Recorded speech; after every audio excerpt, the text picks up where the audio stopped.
मामा देख लिया मामा से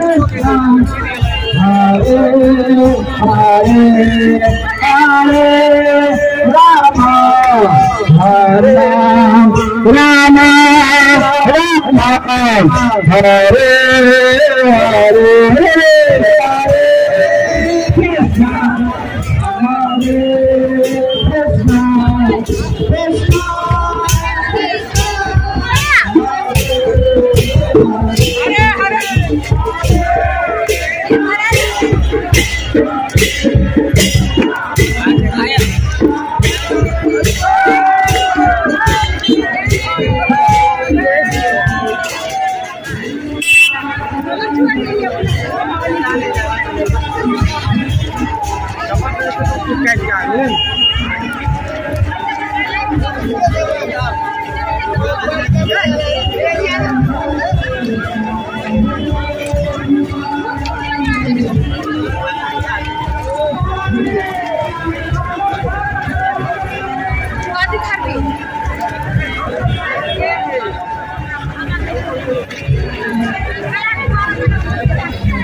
naquela coisa.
चलो बढ़ो।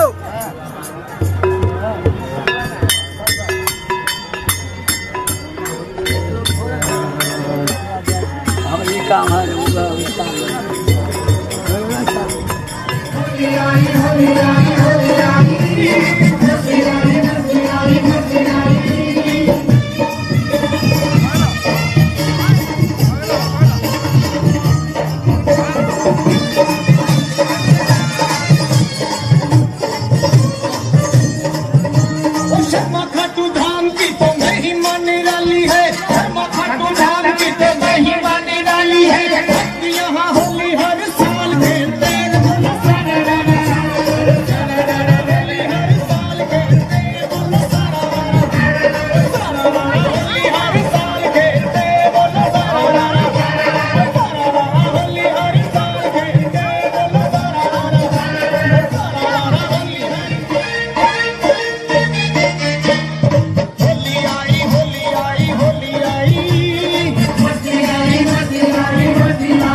चलो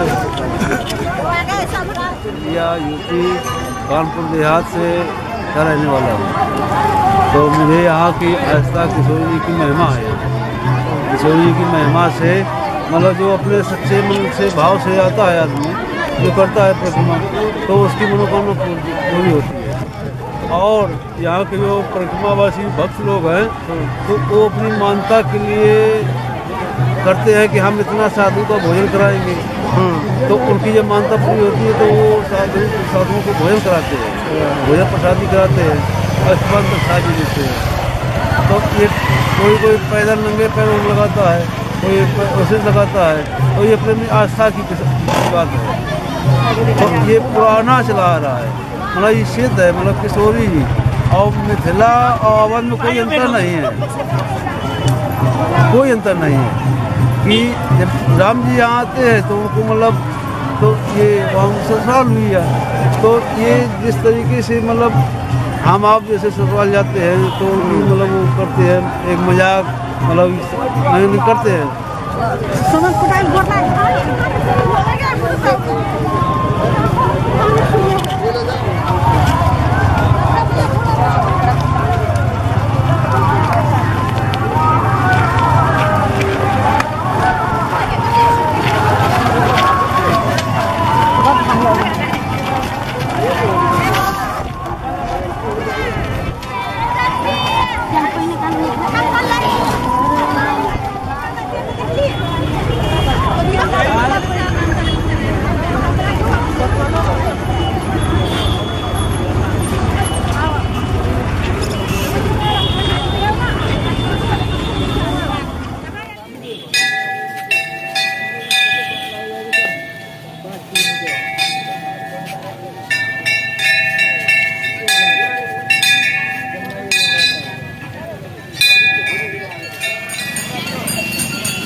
अछि मिथिला जागरण ऑनलाइन टीवी में अपने के परिचय देल जाओ सर। हमर नाम भगल ओम प्रकाश कर्ण, हम रंगकर्मी छी, थिएटर आ सिनेमा दुनू में काज कर रहा छी अखन मिथिलांचल में जनकपुर में। आ होली है आइ यहाँ के जनकपुर में पंचकोशी परिक्रमा चलिए।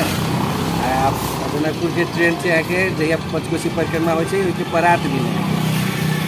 अब काल्हि खन होली है तो होली के हम सब गोटे के यहाँ के शुभकामना देव चाह रहा छी। सबके शुभकामना है आ नीक से होली खेलब, कोनो भी तरह के रंग सब नहीं प्रयोग करब। जेना अपन सबके जे होइ छलिए होली ने जोगिरा सब गाबि कऽ एक दोसर के एकदम माया प्रीति सब आदान प्रदान कऽ कऽ एक दोसर हम जाकर खान पीन करै छलिए बढ़िया से। तो एहि हिसाब से अपना सबके राखब से कर्तव्य राखब। चलिए हम ये सब गोटे के शुभकामना दै छी। जी सर, अपने समय दिलिए ओहिके लागि अपने के बहुत बहुत धन्यवाद। धन्यवाद अहूँ के जे शुभकामना सब गोटे तक पहुँचा देबै के बहुत बहुत धन्यवाद सर।